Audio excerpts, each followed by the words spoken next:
Oi, eu sou Carlos Henrique Abud e o vídeo de hoje é sobre diálogos.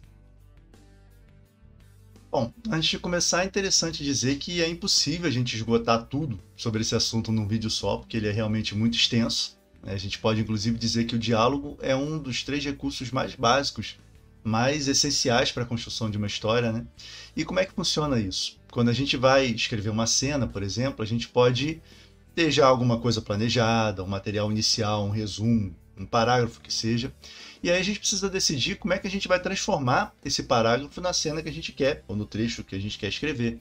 Existem basicamente essas 3 grandes ferramentas, esses 3 recursos que o autor usa para trabalhar: descrição, ação e o diálogo, que é o assunto do vídeo, né? Qual a proporção de cada um desses 3 recursos aí vai variar de autor para autor, ou de acordo com o que a obra pede, né, no momento. Tem autor que descreve muito, outros quase não usam diálogos, tem histórias escritas só com diálogos e que funcionam perfeitamente, e por aí vai.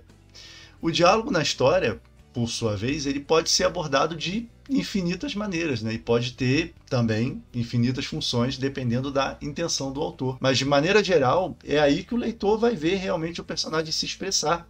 E esse é um momento muito favorável para a gente criar aquela tão almejada conexão, né, entre os dois, entre o leitor e o personagem. Então hoje eu queria falar sobre alguns tópicos, dar algumas dicas, por assim dizer, né, que de repente podem ajudar você a melhorar os seus diálogos, né? E a primeira dica tem a ver com os diálogos pouco naturais, vamos dizer assim, né? Isso aqui é bastante comum quando a gente começa a escrever ficção. Muitas vezes, em histórias de autores iniciantes, a gente encontra esses diálogos meio engessados, meio truncados. Muitas vezes eles são mais complicados do que deveriam, né? E isso acontece, geralmente, né, porque o autor escreve o diálogo do mesmo jeito que ele escreve o resto do texto, né? Ele vai usar a mesma abordagem, né? Ele constrói as frases da mesma maneira. Mas o diálogo não funciona assim, né? A palavra falada, ela funciona diferente da palavra escrita. É o mesmo caso quando a gente vê um vídeo, por exemplo, e percebe que a pessoa do outro lado está lendo um roteiro, né? Fica uma impressão assim de coisa meio artificial. E muitas vezes essa impressão que a gente tem nem tem a ver com uma falta de jeito da pessoa ali do vídeo, e sim com a maneira com que esse roteiro foi escrito. Às vezes esse roteiro não foi feito, pensado para ser dito em voz alta, né? Por isso que ele não soa tão natural. E a gente não pode esquecer, né, de um fenômeno que acontece quando a gente está lendo o livro, é que a gente acaba reproduzindo as vozes dos personagens na nossa cabeça, né? Então, quando você está escrevendo ali a sua história, você pode ter certeza que o leitor ele vai imaginar as vozes dos personagens e vai reproduzir os diálogos na cabeça dele.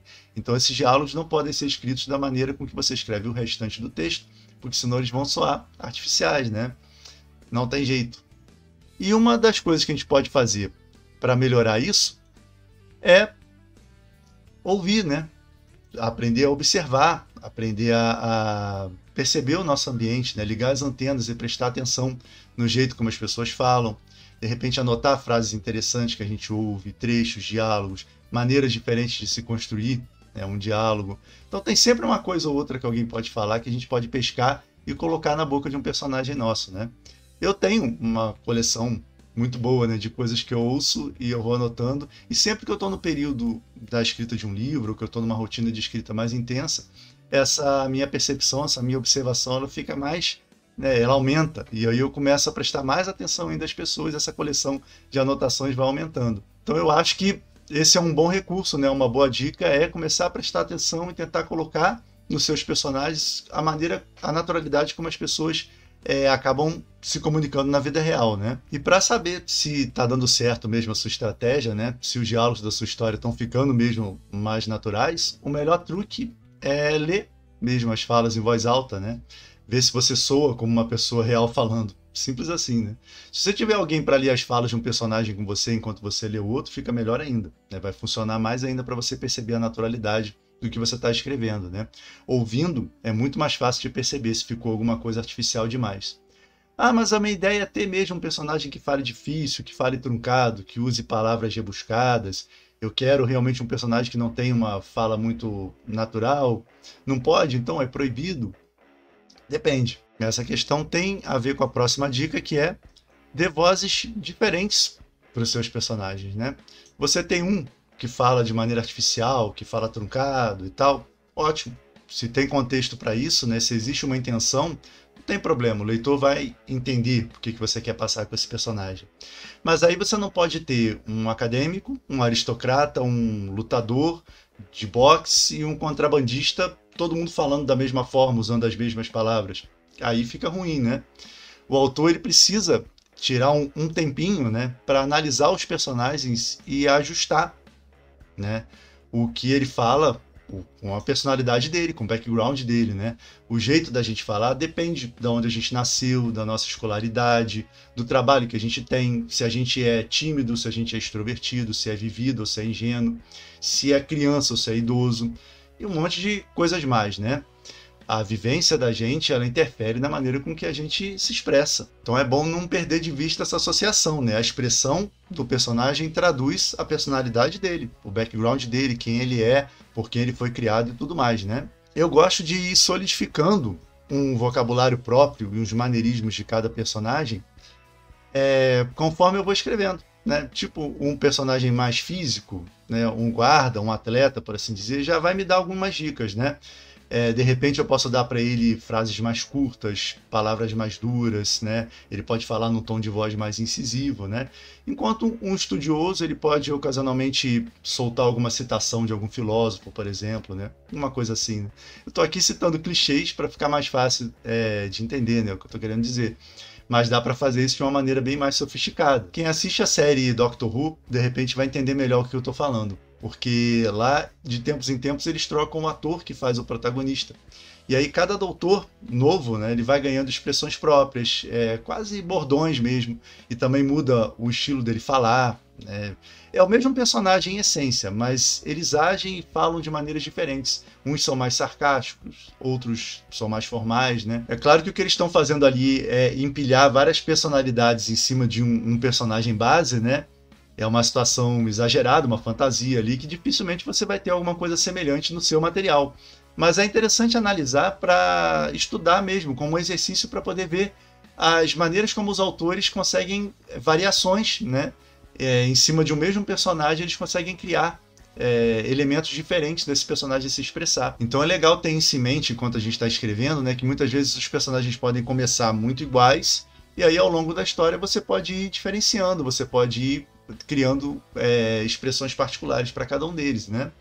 Mas pode acontecer de você não conseguir dar essa cara própria pro jeito de falar de cada personagem enquanto você está escrevendo. Isso também acontece, não é raro, aliás, né? Às vezes eu mesmo só consigo lapidar isso melhor no segundo tratamento, porque eu vou reler a história, e aí eu vou casando as falas com a personalidade de cada um, com o que cada um passou dentro da história, com as transformações pelas quais cada um passou, né? Muitas vezes isso se define praticamente sozinho, né? Eu vou percebendo que um personagem repete uma mesma expressão algumas vezes, às vezes por um descuido meu, né? Enfim, e aí eu aproveito essa repetição e torno isso uma coisa intencional, né? Eu acentuo isso sempre com a intenção de mostrar a personalidade desse personagem, né? Tem livro que se não tivesse o disse fulano, né, depois da fala, a gente não conseguiria nem diferenciar um personagem do outro, porque todos falam da mesma forma. Eu acho que isso meio que empobrece a experiência do leitor, né? Ao passar pela história e empobrece essa conexão entre ele e os personagens, né? Então, assim, resumindo, eu acho que a gente não deveria esquecer que não é só o que o personagem fala que traduz quem ele é, né? Mas também o jeito como ele fala, as palavras que ele escolhe, a maneira como ele constrói as suas frases, né? Então é legal aproveitar isso para deixar a sua história e os seus personagens ainda melhores. E outra coisa muito comum em histórias de autores iniciantes é a famosa conversa de elevador, né? Aquele: oi fulano, como é que você vai? Ah, vou bem, e você? Ah, tudo bem também. Né? E por aí vai, né? A gente tem uma página inteira disso, né? E a gente precisa manter, né, essa conversinha, a gente chama essas pequenas conversinhas do cotidiano, ao mínimo necessário. Né? A gente precisa usar o diálogo ao máximo para avançar a trama, né?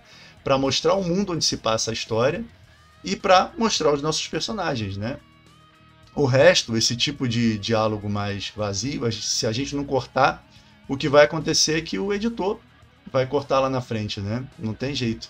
Por isso é que a gente vê nos filmes, né, que os personagens raramente eles se despedem quando eles estão no telefone, né? Eles só desligam e pronto. A não ser que esse momento de despedida seja importante de alguma forma, né, dentro da história. E a gente sabe que isso acontece porque no cinema a dinâmica é mais ligeira, né? A mão dos editores costuma ser mais pesada ainda. Mas então como é que eu vou saber dosar isso, né? Como é que eu vou saber se está de mais ou se está de menos?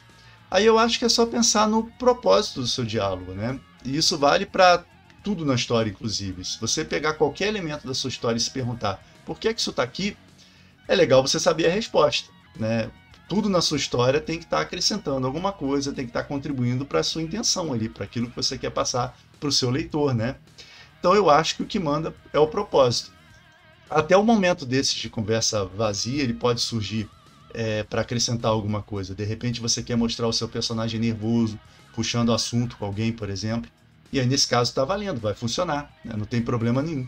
O leitor vai entender perfeitamente que você quer passar para ele mais uma faceta do seu personagem. Você quer colocar o seu personagem atravessando um momento ali, e isso vai ser importante para a construção dele, né? O problema é só quando esse tipo de interação ele aparece na história para nada. Ele está ali ocupando uma página, às vezes até mais, e isso acaba deixando o leitor entediado, mais nada, né? Da mesma forma, a gente deve evitar repetir num diálogo informações que o leitor já sabe. Então, um exemplo clássico disso é quando um personagem encontra com outro e ele vai contar alguma coisa que acabou de acontecer com ele, né? Se o leitor já sabe aquilo que aconteceu, se ele já leu isso em passagens anteriores do livro, esse aí é um bom momento para você cortar a cena, né? E deixar implícito que a partir dali, o outro personagem que está ouvindo a história já sabe o que ele tinha que saber, né? Não precisa haver um diálogo sobre isso, a não ser que esse diálogo vai acrescentar alguma coisa de fato. Você vai mostrar o seu personagem mentindo ou omitindo alguma informação, aí funciona. E uma última dica só que eu acho importante mencionar é que nem sempre o diálogo é a melhor solução para uma cena ou para um momento de uma cena, né? É legal ponderar sobre isso também, né? Ou de repente escrever mais de uma versão para uma mesma passagem, para uma mesma cena. Eu falo isso por quê? Porque às vezes um monólogo interior de um personagem, um momento de silêncio compartilhado, ou mesmo uma ação simples, né, vai comunicar muito mais, vai ser muito mais efetivo do que um diálogo. É legal a gente não perder de vista todas as ferramentas, todas as opções que a gente tem de contar a nossa história, né, e não saturar e nem deixar de usar alguma solução que pode ser de repente muito mais interessante. Como eu falei no início, tem muito mais coisa para desenvolver sobre esse assunto, mas eu vou deixar para outro vídeo mais para frente. Por enquanto, eu espero que essas dicas ajudem você de alguma forma. Era isso para o vídeo de hoje, abraços e até a próxima.